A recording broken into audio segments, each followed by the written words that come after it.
Hello, everybody. I'm going to begin this talk with a quote from the media philosopher or philosopher of communication, Willem Flusser. I quote, "Models are tools for the understanding of phenomena. They are made by those who seek understanding. They may be improved upon and replaced by better models. This statement is characteristic of the modern age, and it distinguishes it from other ages. For moderns, knowledge is in part the result of manipulations of models. This is an aspect of progress." End quote.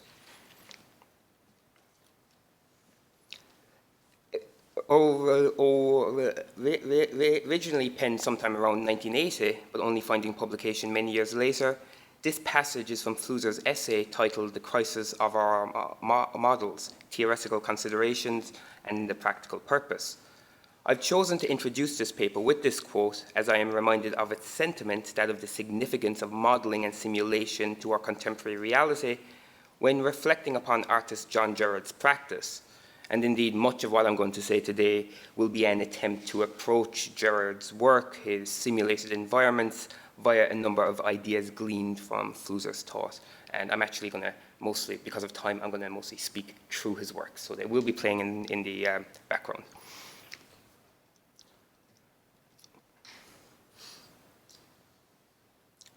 In the title of this paper, Simulation and Model, a Flusserian reading of John Gerrard's Artificial Worlds, there is present a tacit gesture to both distinguish and synthesize the separate concepts of simulation and model.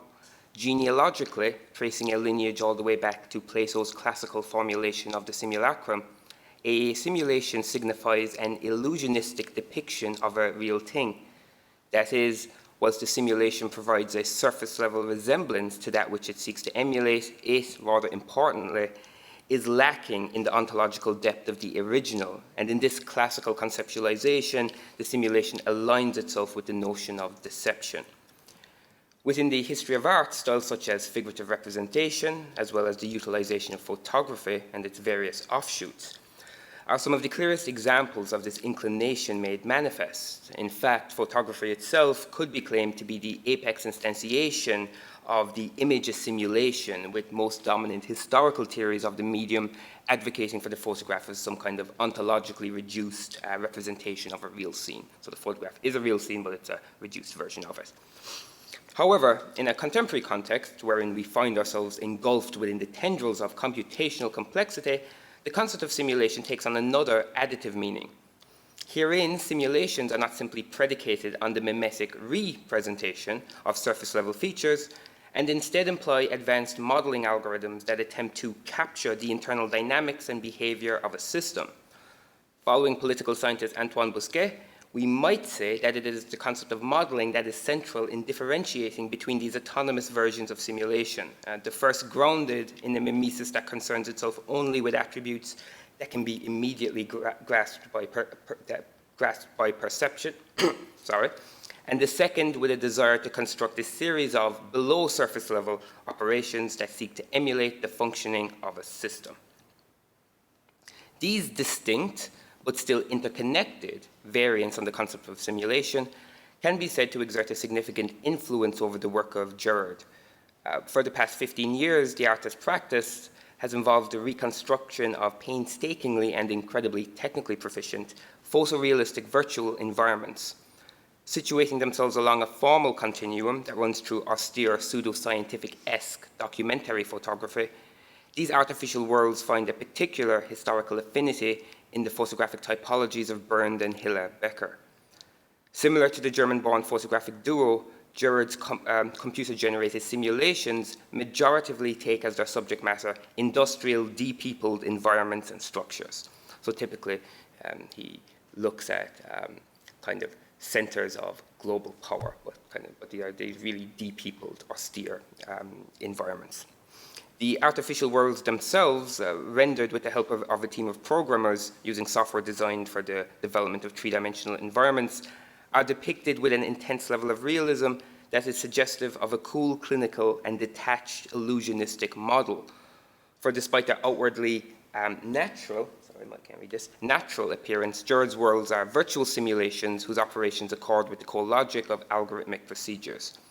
And this aspect of the works being presented as real-time simulations rather than simply a rendered video file is something which the artist has always emphasized and foregrounded in the exhibition and reception of the works. So this actually is a photograph, it's not a video, but when the works are usually exhibited, it's very clearly emphasized that this is real-time. This is happening in real time, it's not a rendered video file. So usually in like this work here, the computer is in the back end. That's why there's a bit of depth to this panel. Accordingly, Gerrard's practice, at least formally, can be said to be principally concerned with interrogating the dissimilarity and tension, one whose line has progressively liquidated within our own era, between two discrete conceptualizations of a technologically interpolated simulation. We might refer to these separate categories as simulation as mimetic representation.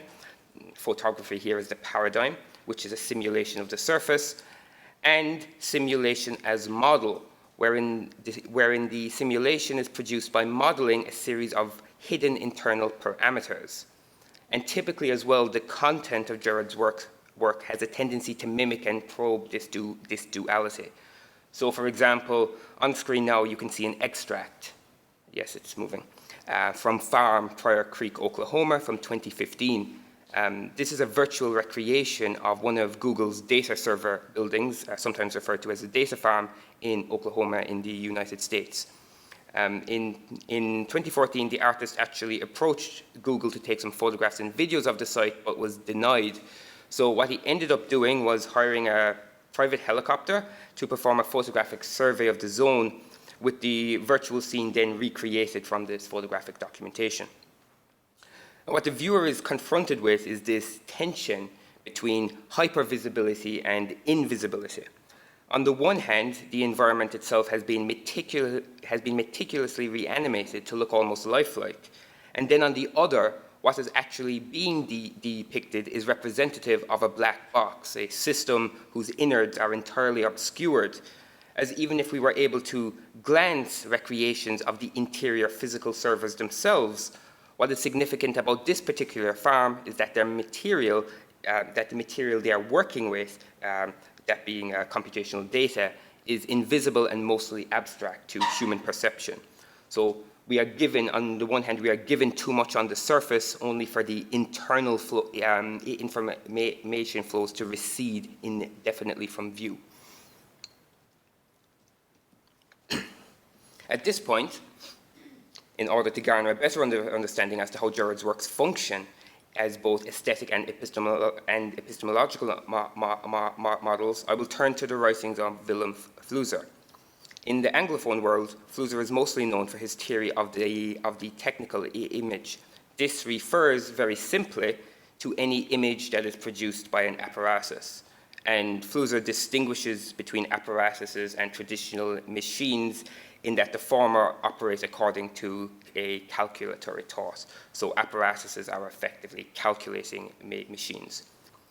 Initially taking the photograph as its paradigm, Flusser emphasizes that all forms of technical imagery are not, in the first instance, mimetic representations of reality, and are instead always already, again, only in the first instance, an image of concepts. That is, the representational possibility space of the technical image is contained entirely within the apparatus which produced it. As he states, every point on the photographic surface relates directly to a point in the camera program. And we can observe this perspective being particularly evident in Gerrard's works, as every dimension of their artifice is quite explicitly derived from a computational paradigm.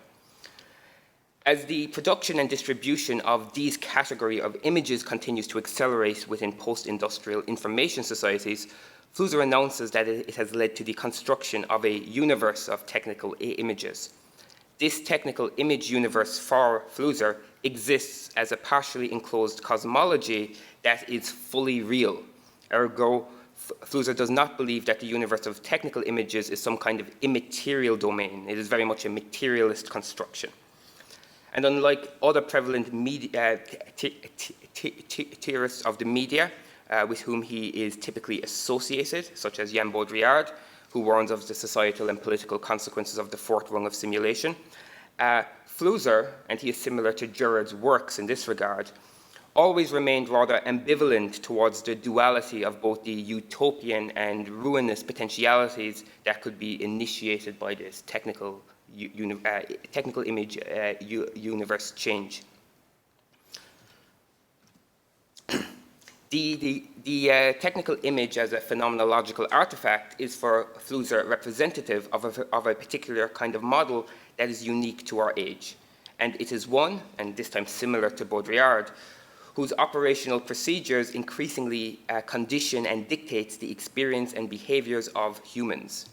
To return to the quote which I opened this paper with, it directly continues with Flusser stating, I quote, "The question arises why models are being changed. The answer is that they tend to become unsatisfactory for two main reasons. A, they become unsatisfactory if one no longer trusts their fidelity, and or B, they may become unsatisfactory if they are hard to read," end quote. Flusser argues that models themselves cannot really change our vision of the world, as they are always defined by an already existing projection that is grounded in an attempt to understand present conditions and phenomena. I will end here by positing that Gerrard's artificial worlds are indicative of models that do not necessarily seek to change our vision of the world, but rather to highlight the deficiencies of our current models of representation for understanding the vast meshwork of algorithmic systems and networks that increasingly govern our everyday reality. Whilst the hyperrealism of Gerrard's simulations immediately gesture towards the possibilities of a superrealism that would be more able to accurately diagram the scene which it seeks to emulate, their grounding in and development from invisible computational processes actually exacerbates our perceptual distance from the ostensible representational content of the scenes themselves.